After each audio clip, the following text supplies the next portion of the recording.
trooper killed in the line of duty. Opinions expressed on this program are not necessarily those of this station or iHeartMedia. This is Talk Radio 1190, Dallas-Fort Worth's place to talk. Live across North Texas and beyond, this is the Jenna Ryan Show. Ain't that America for you and me? Ain't that America? Little pink houses for you. Jenna Ryan is a world-renowned speaker and thought leader, ranked in the 87th most influential person online by Fast Company magazine. Jenna Ryan has spoken to thousands around the world and is now speaking to you. So with all things real estate and beyond, here is Jenna Ryan. Hello, everyone. Hello, and welcome to the Jenna Ryan Show. So glad that you're with us today. It's a beautiful Sunday, and life is beautiful, and we are ready to have a great show today. I'm so intrigued by all the information that I'm going to be bringing today. I have a special guest with me today, Adam Majorie. Good morning. Good morning. Adam Majorie is the Director of Government Affairs for CCAR, that is the Collin County Association of Realtors. We are going to be highly informed today. The Collin County Association of Realtors is not what you think, or it's a lot more than I realized, even just talking to him for 5 minutes. And I use the Collin. I'm a real estate broker, by the way. For those of you who are just now listening, I'm a real estate broker, and every day I go through CCAR in order to do my job with the MLS. They run the NETRIS. They do a lot. And so that's kind of how I work with the CCAR on a daily basis. However, they do a lot more. Yes, we do. Right?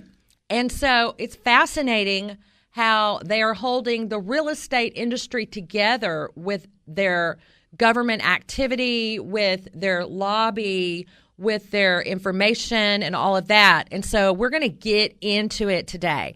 So, Adam, tell me about your position and what you do for the Collin County Association of Realtors. Okay, first, let's just talk about CCAR really quickly. So let's do. CCAR has 9,000 members. Approximately 9,000 members of realtors, and we have in our affiliates as well. So that includes people like lenders, title companies, et cetera. So about 9,000.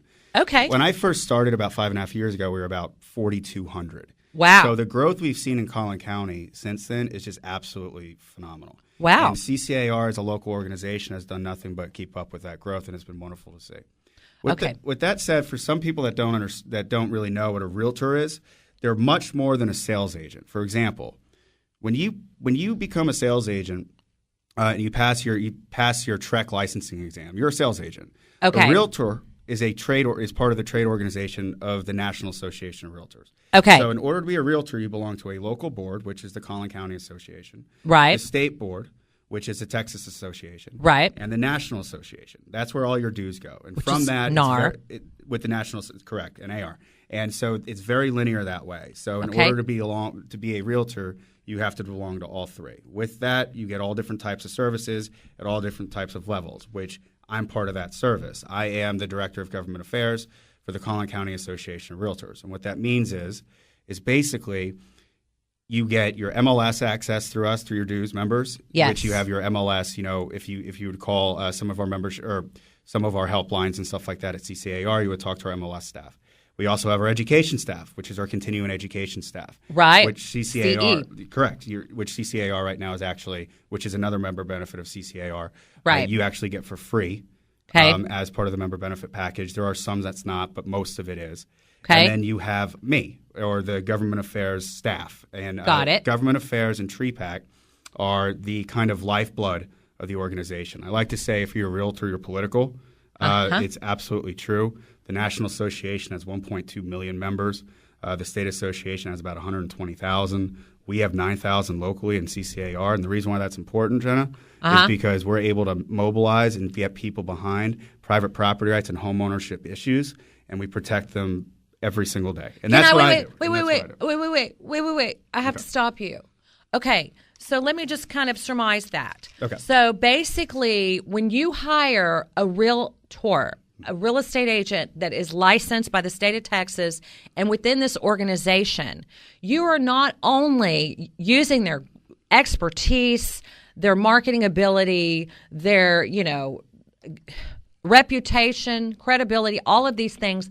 But you are also backing the Association of Realtors, which does incredible things for property owners throughout the United States, based mostly here in Collin County, if you're selling in Collin County, or there's also associations in Dallas County, and then Denton County and things like that. So there's several local associations. CCAR is just one of them for Collin County.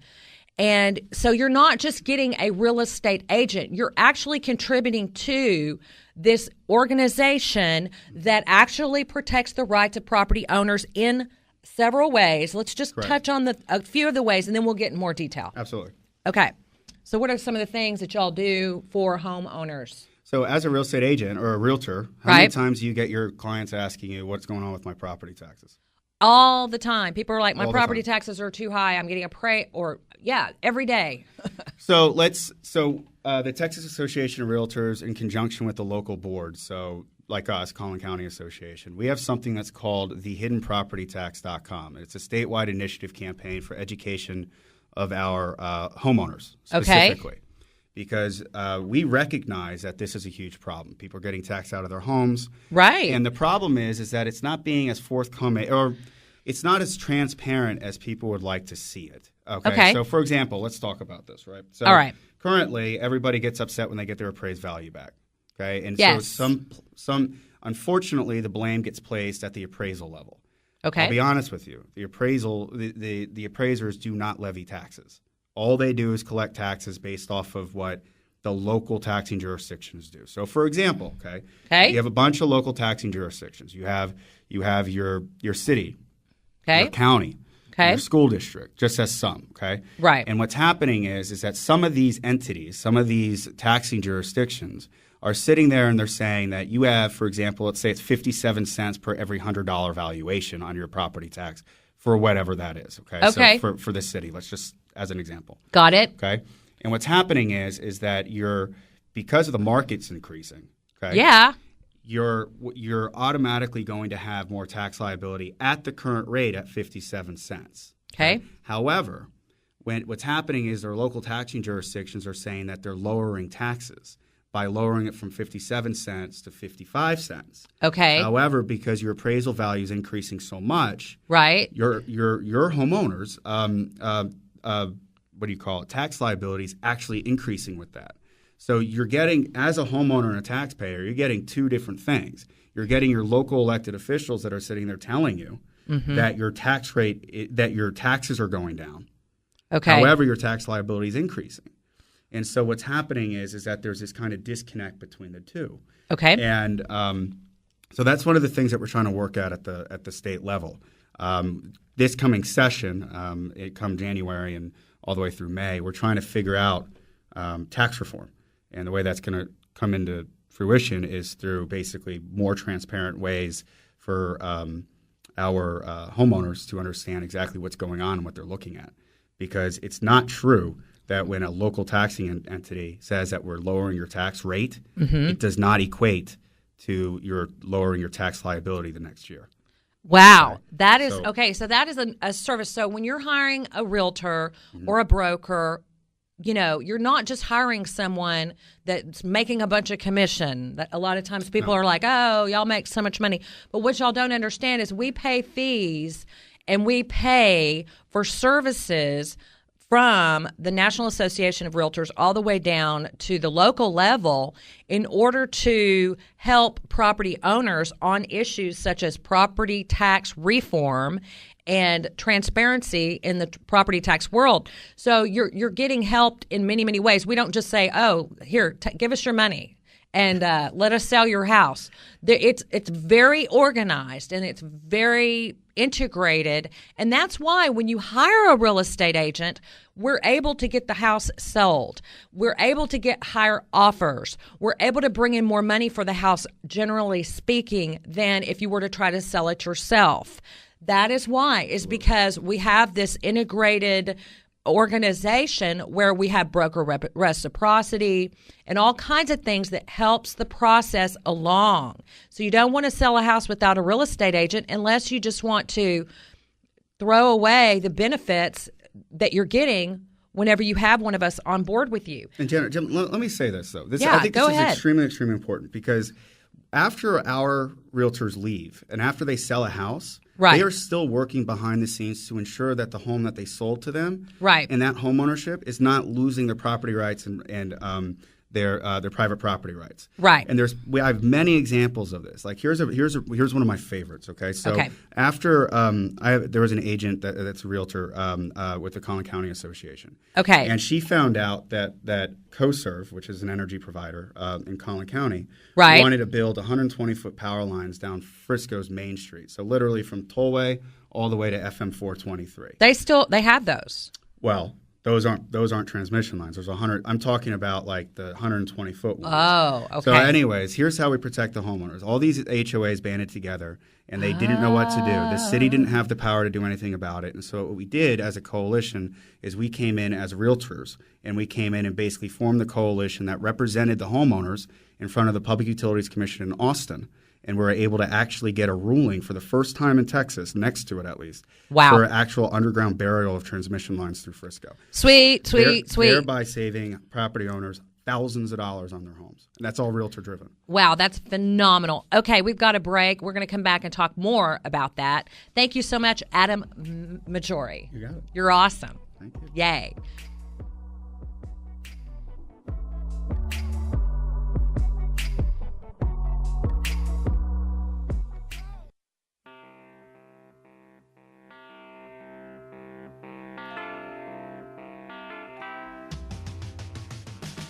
Welcome back to the Jenna Ryan Realty Show here on 1190 Talk Radio.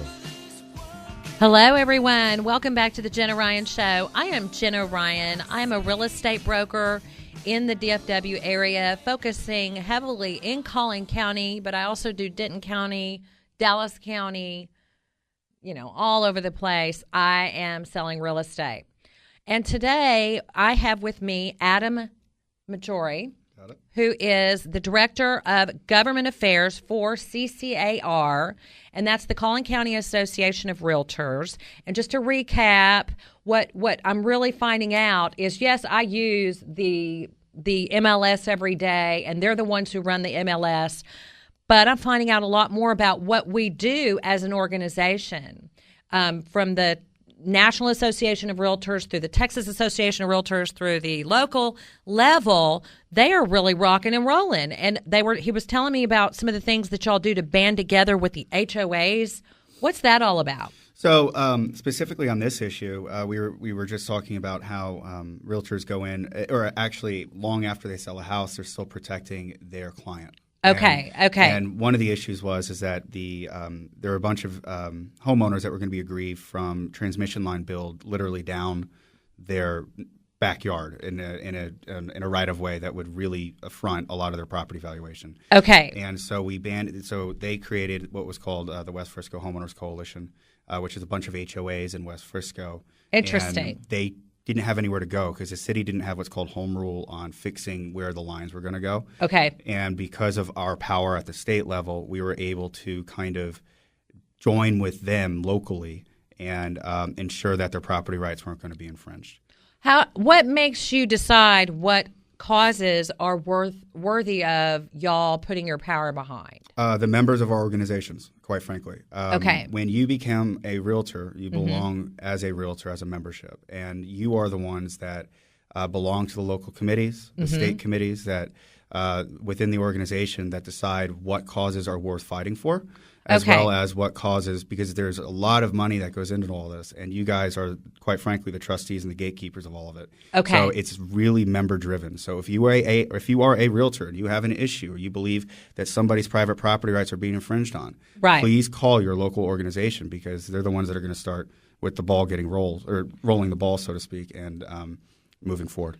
Okay, wonderful. Now let's talk a little bit about the new issue coming up of temporary rentals such as Airbnb. You have a lot to do with that, correct? We Yes, it's one of my little pet projects is the best way I could put it. Interesting. Yeah, as you probably are aware, because as a broker, there are a lot of HOAs, especially in Collin County. I mean, there's got to be thousands of them. Don't you Right. agree? Okay. So what happens is HOA. Let's say that currently there's what's happening is HOAs are putting retroactive restrictions on property. That's the best way I could put it. Are they allowed to do that? Well, that's the question, right? And so what's happening is it's one thing to say don't paint your house blue. Okay. It's another thing to take away the marketable right to lease that home. Wouldn't you agree with me? I would. Okay. So here's what's happening. Let's say that you sell a house to an investor in a random HOA. Okay. And currently, just for the numbers don't really matter, just for argument's sake. Okay. There are currently 25 houses currently being leased with. So 25 investors are leasing houses within that HOA. Got it. Okay? What is happening is that the board, the HOA board, through the reorganization meeting, is getting together and they're saying, well, we don't like the way, for whatever reason, it doesn't really matter the reason, they're saying that we're going to restrict the 25 to 20. My question is what do you do with those 5 people that for the purpose for which they purchased that property, their rights are being taken away retroactively? You can't do that. That's not fair. But It's I guess they are doing not fair, it. but they do it. And the problem is that because they argue, the HOA argues, that you entered into a contractual agreement with us when you closed with us at title and paid us your first month's due. Right. And you gave us the right to basically to pass restrictive covenants on your property. Okay. The difference is that this is kind of almost like it's getting to the point where it's completely unreasonable within what you signed up for because you're taking away the purpose for which you use it, right? And what we've seen, and this comes full circle, because usually what happens is the homeowner or the investor, whatever you want to call them, they will just sell their house because they don't want to fight and pay legal fees. Okay. But what we saw is this gentleman in San Antonio. So this is pretty fascinating. It came out about the Supreme Court ruling came out about like 2 weeks ago or so. Okay. And it basically said this. The gentleman purchased the house back in like 2012 or 14 or something like that. Okay. And his title or his deed, the deed to his property said for residential use only. All right. So he argued that even though he was leasing it out for short-term rentals against the HOA's policy, Okay. it was still for residential use. Okay. Supreme Court upheld that. Okay. Which means that it throws a whole wrench into the question whether or not HOAs can restrict your use for rentals, period, because you're still using it under the deed through which you purchased it. The notice you were given when you purchased that property said residential use only. Okay. And the Supreme Court just upheld that said if you lease it, it's still residential use. Wow. Regardless of how short it is. Okay. That's it. All right. So think about what's going to happen in Austin with the city that is, going left and right trying to restrict use of or short-term rentals, right? People do not want the Airbnb per se. People that want to – some people want it, the investors want it, but the neighbors don't per se. What do you think?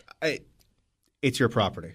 That's it. It's private property rights at its very, very core. It's you purchased that property with the notice of that it's for residential use only. Okay. If you don't turn it for commercial use, then you were given that notice. Now what's happening is, in my opinion, HOAs are taking away. Right. They're trying to chip out. They're continually chipping out and going further than they used to do. And what they're doing is taking away certain rights that are supposed to run with that. A little overuse of power. Now, you're about to take the bar exam, so we're talking to yes. So everything I say a real is not, attorney. No, about everything to I be say, a real attorney here. Everything I say is not legal opinion. Okay. Yeah, Just but it for the still record, sounds cool. Well, it sounds well. I appreciate that. I mean, it sounds very interesting, and it's you're talking about case law, and you're talking about how that would affect individuals who live in HOAs. Now, let's say that case law occurred in San Antonio. Does that give someone the right here in Dallas or Plano to lease their place out? Or are they still, up for a lawsuit from the HOA? Or will the HOA not have a lawsuit because they know the case law already says that? How does that work? It's a little bit more complicated. So basically, because it's the Texas Supreme Court that issued the opinion, it's binding on pretty much most on the state. Now the question is whether or not everybody's deed is exactly like the gentleman's deed that basically went all the way to the Supreme Court, right? Mm-hmm. So it's not fair to say that every single HOA isn't able to retroactively restrict because everybody's deed could be different. So my argument's this, is that it's a huge win for private property rights across the state. Okay. However, it doesn't necessarily mean that your property's safe. And that's why, again, you need people like myself, people like the government affairs crew down in Austin, right? To basically, keep up with this stuff and ensure that your private property rights and your consumer. Let's say you represented an investor. Can you imagine that happening to them? It'd be terrible. So you just need to make sure that you stay in tune with what we're trying to get out to our realtor family and stuff like that. I mean, a lot of people are just now getting into the thought of doing the Airbnb simply because it is a new, technology with the internet and everything. So people are just now starting to ask about it, and it's really a hard question that I get from consumers. Can we do this, or is it allowed? My question is, along that same vein, is can a new community, because I work with a lot of new home builders, can a new community restrict those property rights? So the way that in the covenant, this is me just interpreting what the Supreme Court said, and again, I'm not a lawyer. So here's the way that I can see this working is, okay, let's say that. So it's very clear on the Supreme Court's opinion that you cannot restrict somebody's deed, okay, that says residential use and tell them that they can no longer use it for residential purpose, okay? Or I'm sorry, that says that the deed says for residential purpose use, okay? Got it. And it's very clear from the Supreme Court that the HOA cannot change the use of that, okay? They can't tell you that you can't do residential use. However, that's after the fact of which you purchased it, okay? So the question is if there's an HOA that creates, a new home builder, let's say, and creates and subdivides a land, and each land has a certain deed. The question is whether or not the HOA, before anybody buys it, the HOA puts in that purpose for restriction of that type of use.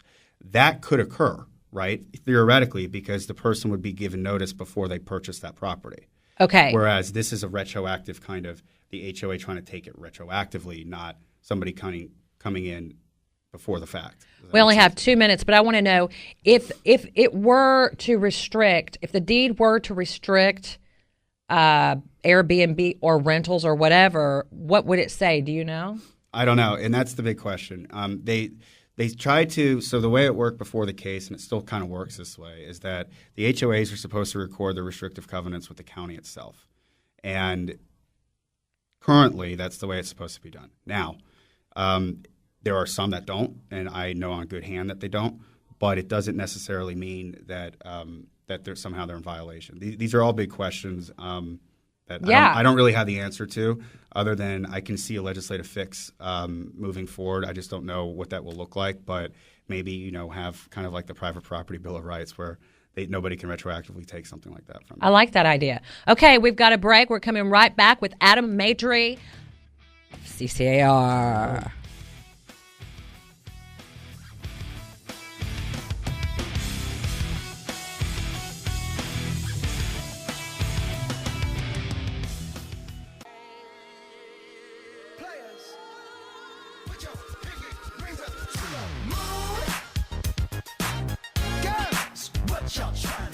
Welcome back to the Jenna Ryan Show here on 1190 Talk Radio. Jenna, take it away. Q Dontrell. This is Jenna Ryan. I'm a real estate broker here in the DFW area, focusing a lot on Collin County, although I do Dallas County and all over.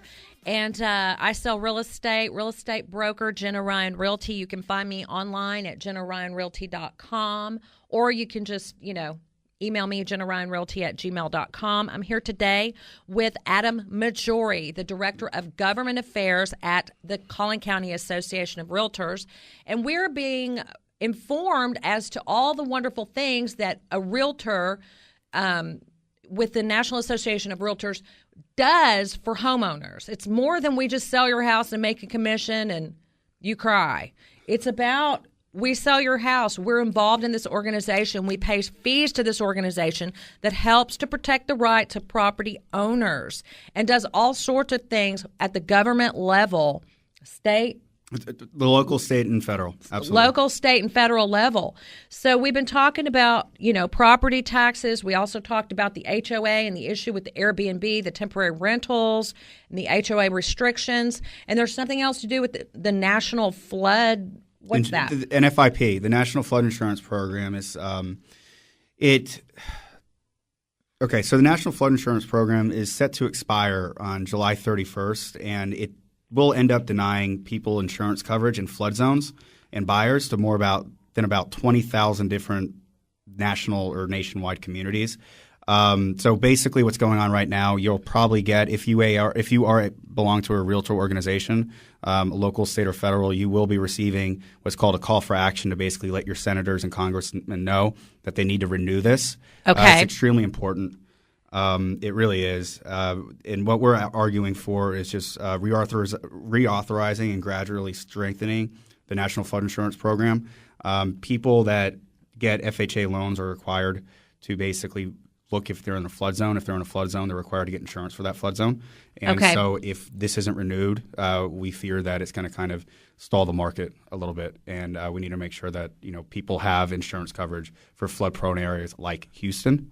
Right? Okay. Stuff like that. Okay, so they're trying to take away the flood insurance in places. Yeah, this is pretty common. It's not like they're trying to take it away. It's just that it's set to expire. And okay.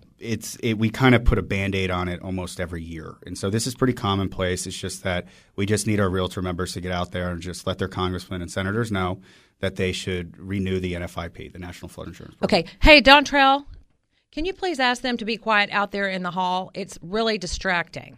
Will do. Thank you, sir. Okay, we've got another show coming on after my show, and it's like, whoa, there's like 12 people out there, and I can't concentrate. Okay, so very interesting. So the rental ordinances, what about the transportation bond? Because transportation is a really big deal, right? It's huge. It's huge. Collin County is going from how many to how many? So let's go over the numbers first. So the backdrop is this. The Collin County Commissioner's Court, who is arguably one of the most conservative courts in the state, and they do extremely well with your tax dollars. For example, they haven't raised – let me put it like this. They adopted the effective tax rate, which means that the current amount of money they've received from your tax dollar is actually back from 2006 or 16, which means that they have not generated any more revenue so your tax liability, if you live in Collin County from the Commissioner's Court, is basically back from 2016, not 2018. So my point is they're very fiscally good, very, very good. And they're doing fine money-wise? Is that what you're saying? Well, they're taking care of your property. They're taking care of their taxpayer by not raising their rates and not taking in more money than they need. And they're doing an extremely good job of that. So when I say this, don't just take it with a grain of salt, or no, take it with like flowers and roses. I mean, because this is a very good program.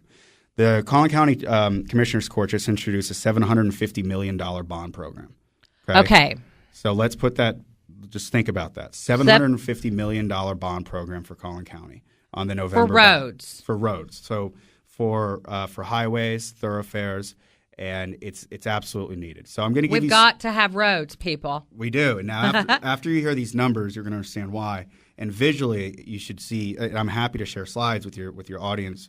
Yeah, I want those slides for my web page on Facebook. Because everybody that's listening to this, you got to see how. You got to see it. It's crazy. The growth pattern. So here's just the numbers, okay? By the metrics, by population. Right. Collin County new residents yearly are 30,000. Okay. We have 82 daily. Percent of growth from 2000 to 2017. The U.S. overall percent was 14%.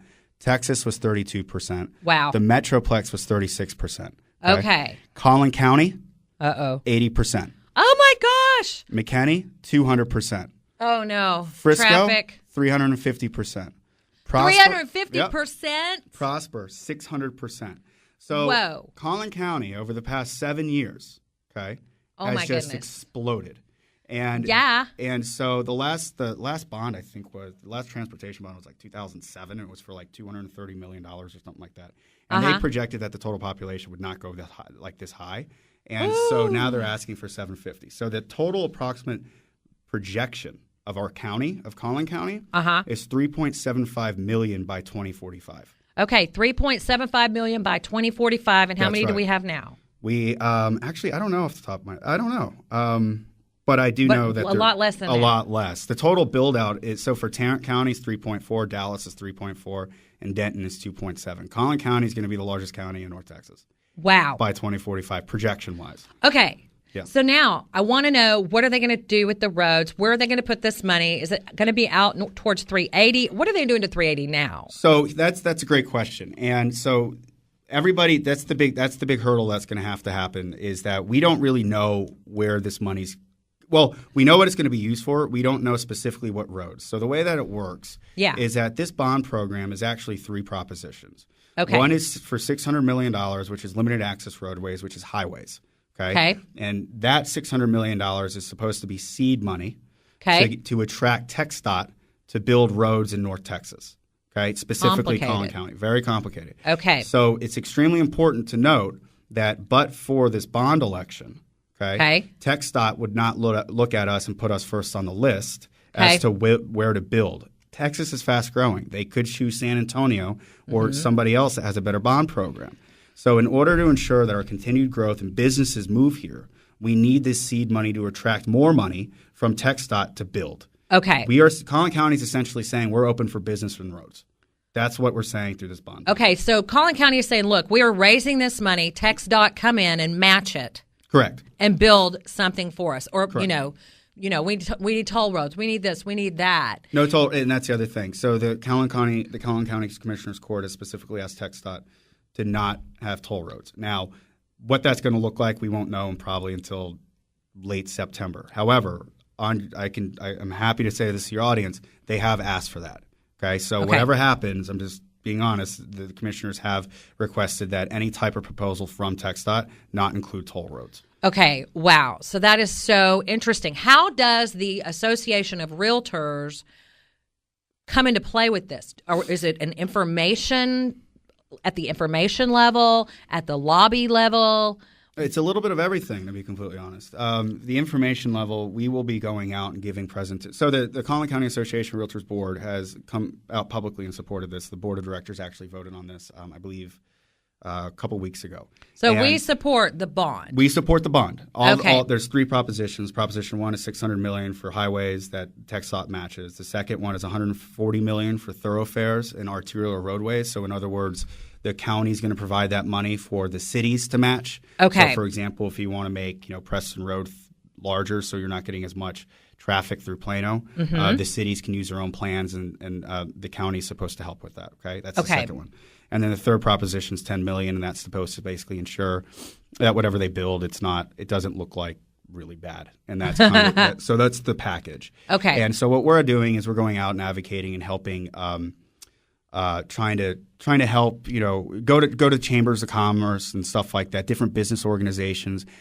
For example, do you think Toyota would have moved to Collin County if they didn't have the current infrastructure we currently have? No. We need to ensure this. We need to ensure all this, and that's what we need to be able to sell that. And we need to ensure that the next Toyota, when they move to like north or whatever, they need to have the infrastructure to basically ensure that we're able to provide for that. And this is exactly what we need this bond package for. If we want to continue the growth of Collin County as the greatest county in the whole country almost. It is. We need this. What's greater than Collin County? You tell me. I don't really know of any. Maybe it's just phenomenal Silicon Valley, is rocking it out. But, we don't know the numbers there. We're talking Collin County today. But that is so interesting. And so now who decides where the roads go? Do y'all have anything to do with that? The county itself, the county commissioners itself, will eventually have types of proposals with TxDOT that they're going to work on where they go. I don't know where they're going to go. They have different corridors where they want to see certain because of the way that the infrastructure plan works. Mm-hmm. But they don't know exactly. I can't say, this plot of land is going to be affected or that plot of land is going to be affected or this highway is going to go, down this certain corridor. I don't know. And we won't know. And we won't know for a very long time. Again, these bonds are essentially saying Collin County is open for business for continued growth and ensuring that the infrastructure is there. And then they're like, look at us. We need more. We need more.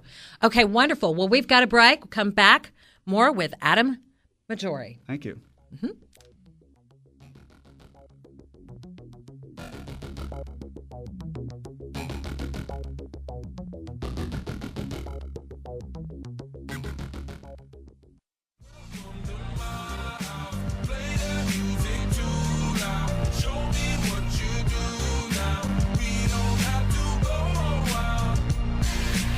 Welcome back to the Jenna Ryan Show.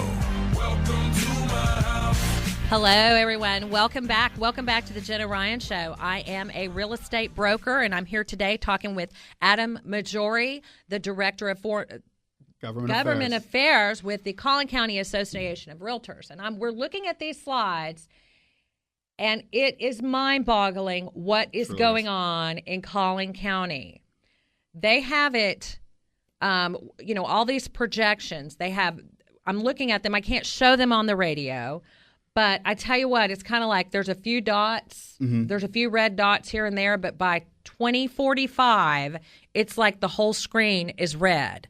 People are coming. We're going to have 3.7 million people in Collin County by 2045. 2050, that's the projection. That's correct. So we are booming, we are growing, and we're working on, as realtors, the Realtor Association is working on, bond packages to get the attention of TxDOT saying, hey, over here, look over here. We need roads, we need infrastructure so that we can continue to grow and we can continue to, recruit and attract large organizations such as Toyota, Liberty Mutual, State Farm, and whatnot. So we're growing north. Everything's going north, right? That's absolutely right. How far north are we growing? All the way up to Oklahoma. I'll just be honest. I mean, that's basically what the projection is. Once you guys see this online, it'll make a lot more sense. But I mean, you're talking about Anna being almost built out, Princeton built out.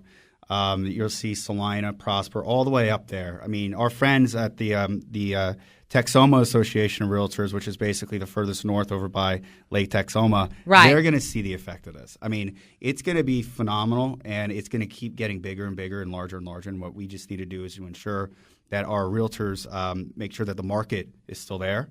And that's through understanding how we're going to have to invest over the next 30 years, and that goes specifically to transportation. Okay, so you're a real estate agent. When you hire a real estate agent, we are not only involved in selling your home, being on the MLS and all of these things, but we're also working and fighting to protect your property rights. Now, we do pay fees to the associations, to all the associations.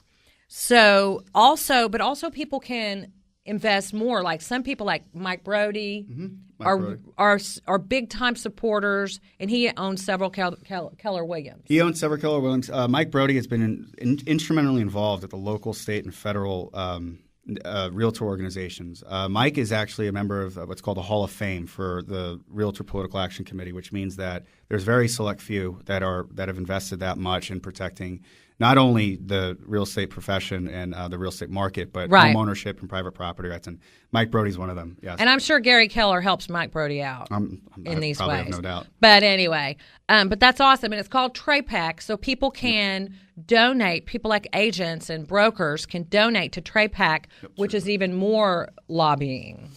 Yes, right? Yes. So TRAPAC actually goes to the supported candidates, so to speak. So in order to ensure that certain types of bills and certain types of ordinances are passed or not passed, our realtor members actually on committees interview every single person that's running for that position in office. Okay. And they make a decision as to how recommend to TRAPAC how they should support that person based off of whether or not that individual while in office is going to protect private property rights and home ownership. So it's not, we're just looking for people who protect our fees. No. We're literally working for the homeowner. All the time. And so the property owner. And if their recommendation or the recommended candidate is, and TRAPAC believes that, they will, if they believe that they're operating in that, then based off the recommendation, they might receive TRAPAC money, and that is technically your campaign contribution to them. And nice. That's how we support our candidates, but that do a good job in office. Okay, and you also say here that the transportation bond that you were discussing earlier, that where we're wanting transportation dollars, and that they raised the bond, they raised the money, they did a vote among the citizens, and they said, yes, we want this. Is that how that works? So basically the county commissioners are able to introduce bond programs as they see fit. Okay. It's really up to the voter to decide, which is why it's a bond program and not just, increasing your tax rate. A bond program is interesting, and I'm glad they did it this way because they're essentially asking the voter to decide whether or not they believe that they need this money for the future growth of Collin County. And so that's why it's on the November ballot, along with all of your elected officials that are up for election. And so the voter gets to decide on this, and we really need to make sure that people get out and vote for it. Okay, so this is a presentation. You Correct. guys need to get out there and vote in Collin County for this bond program. Supposedly, it's not supposed to raise your tax rate. It's not. It's going to keep the current tax rate as it is this year. Now, this year. Correct, this year. But eventually, somebody has to pay, right? Right, and that comes from, as we were talking about earlier about the tax rate and the way that taxing jurisdictions work, is that they're not – this is the first time in 3 years that the Collin County Commissioner's Court has not taken what's called the effective tax rate, meaning that they next year – because they usually drop it in order to accommodate the effective tax rate. This next year, you're not going to see any increase in your tax rate. Okay. But your county tax liability might go up very small, and I'm talking by like pennies. Okay. And you just won't see any cuts from the county that you've seen in the past 3 years. At the end of the day, you're going to make your money back because your property value is going to raise if you have more infrastructure. Now, something we had talked about on the break or before the show that was really interesting. We have 5 minutes left. I really want to talk about the market disruptors that you were just talking about. New forms of real estate, innovative forms. Of course, the internet's going to bring stuff like that. Open Door, Zillow. How is that going to affect the real estate industry, realtors in general? That's a wonderful question that is completely open-ended. But in my personal, this isn't representing any other realtor position, but the way I see this working is that I think that my membership or being a realtor, that the members themselves actually offer a lot more value based off of what the organizations themselves can offer. And what I mean by that is it's extremely important to realize that, a lot of these market disruptors they only operate in very specific types of markets, and they can only do certain types of things. Right. Which means that, for example, Open Door can only buy up to a certain amount because they don't want to pay the carrying costs to sell the house in the future, right? Right. Which means smaller homes. Which there's a lot of different ways of looking at this, which means there's always going to be a market for a realtor that is going to be able to market individually. Absolutely. And sell a house on their own and not basically cookie cutter it the way that some of these companies are kind of looking at it. Right. Which means that, again, as a small business owner, which most all realtors are, okay, they should realize that they themselves are important and they themselves should promote their business that way. Right. And so I think it'll have an effect, but I think that it's up to our current realtors to make sure that they stay relevant that way. So a market disruptor in the view of CCAR or us as realtors or you personally, a market disruptor is someone who's coming in outside of CCAR. Is Open Door a part of CCAR? No, it's more a market disruptor, meaning like the business as a whole across the country has been running a certain way. It's not really CCAR or anything like that. It's the way the real estate industry has been running. I got it. And the market disruptor could be a technology service or whatever it may be that comes in and changes the way that business has been done for a while. That's just a market disruptor by definition. And so that's kind of – it has nothing to do with me or CCAR. It's just my opinion on what it might look like. That's because things will change as technology is changing everything under the sun. And how are we as agents going to see the MLS look in the future? Can you talk about that? I can say that the MLS is not allowed to do any type of antitrust violations. So that means that they can't really keep people out of the MLS. But what that also means is that the MLS isn't going to change because every single one that's a realtor is actually technically kind of part of the MLS because you pay dues to the MLS through your local association. So all I'm going to say is the MLS is not going to look any different. It's just that, in my opinion, it's not going to look any different. But the question is how the people that belong to that MLS use the data. And that's a big question that is still kind of out there. Because right now, Zillow can get the information from the MLS, and it's now, and it doesn't hurt me because I like it because my clients can actually go and look at a house, and then they could tell me we want to go see this one. So I'm not affected necessarily by that. Right. So I'll just be honest with you. This is not my area of expertise, and so everything I say, just take with a grain of salt. However, That's okay. We can talk. But if you want to, there are a lot of people that are much more educated on this than I am. But Zillow is, kind of trying to run parallel to Realtor.com, and that's kind of the way it's supposed to be working for them. Okay. But Realtor.com, I think, is taking up a little bit more market share than it has in the past couple of years. Okay. And so Realtor.com, I believe NAR is the largest shareholder in it. I mean, it's technically owned by the organization. Oh, nobody told me that. Yeah. What? So Realtor.com is it's run by who is that? NAR? Well, yeah, they're the largest shareholder in it, but News Corp, I believe, owns it. Okay. And so they run it, and then NAR, I think, is the largest shareholder. I forget off the top of my head how this all works, but it is realtor-driven, hence why they can use the term realtor. Zillow can't use realtor. Nobody that belongs to trade association can use the term realtor. Therefore, what I'm saying is that Realtor.com is for realtors and run by realtors and by our membership. Never knew that. That is such great information. Whereas Zillow's a to private know. company. And I use the top producer product, so they're kind of buying up other things as well. And that's with Realtor.com. Wonderful. It's been a great good. show. I so appreciate you being here today. I appreciate the invitation. I really enjoyed this. So Yeah, we love it. great. So everybody, I will see you next week. Thank y'all. Talk soon.